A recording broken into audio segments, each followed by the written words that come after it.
La conflictualité est née sur la Terre, elle s'est étendue à la mer et comme nous venons de voir, elle s'est étendue au XXe siècle à l'air. Et au XXIe siècle, elle acquiert une nouvelle dimension, elle conquiert un nouveau milieu qui est le milieu spatial. Et l'extension de cette conflictualité au milieu spatial provoque un changement dans la conduite des opérations dans les autres milieux. Le milieu spatial, c'est un milieu qui est homogène physiquement, mais stratégiquement, on peut le découper en trois strates. La première strate, ce sont les orbites basses, sur lesquelles on trouve des satellites d'observation principalement.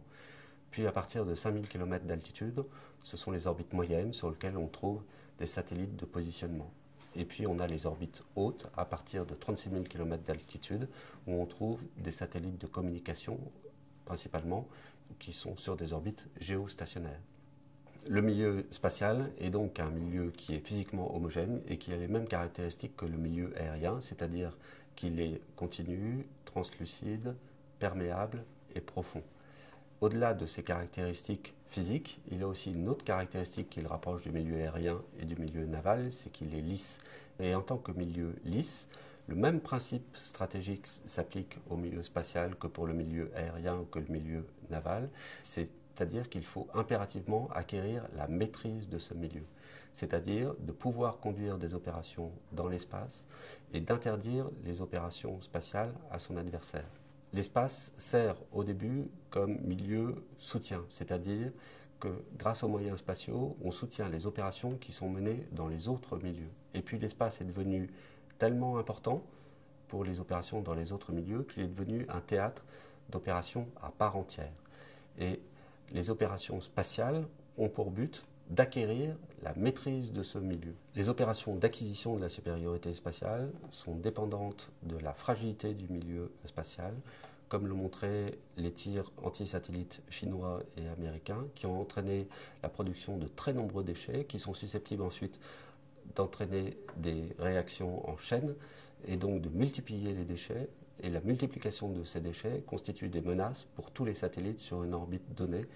L'espace est donc un milieu fragile, ce qui engendre des contraintes sur l'acquisition de cette supériorité spatiale, notamment la production de déchets. Ce qui fait que pour acquérir cette supériorité spatiale, on va chercher beaucoup moins à détruire les satellites, c'est-à-dire à accomplir des opérations cinétiques, plutôt qu'à paralyser ces moyens spatiaux. Pour conduire ces opérations de supériorité spatiale, il faut absolument avoir une connaissance précise de la situation spatiale. Cette connaissance précise, on l'a grâce à des radars très perfectionnés que les États-Unis ont, que les Français ont, que les Allemands ont, avec des performances un peu particulières, mais qui permettent d'avoir une connaissance précise de la situation spatiale. L'espace étant un milieu lisse, comme le milieu naval ou comme le milieu aérien, on retrouve dans l'espace les mêmes catégories d'actions stratégiques que dans l'air ou sur la mer et qui ont été définies par Mahan. L'espace est également le milieu qui englobe les autres milieux. Et en tant que tel, l'espace est un unificateur de la stratégie. Et il porte en lui ce double phénomène stratégique que l'on observe, c'est-à-dire la contraction du temps et la dilatation de l'espace.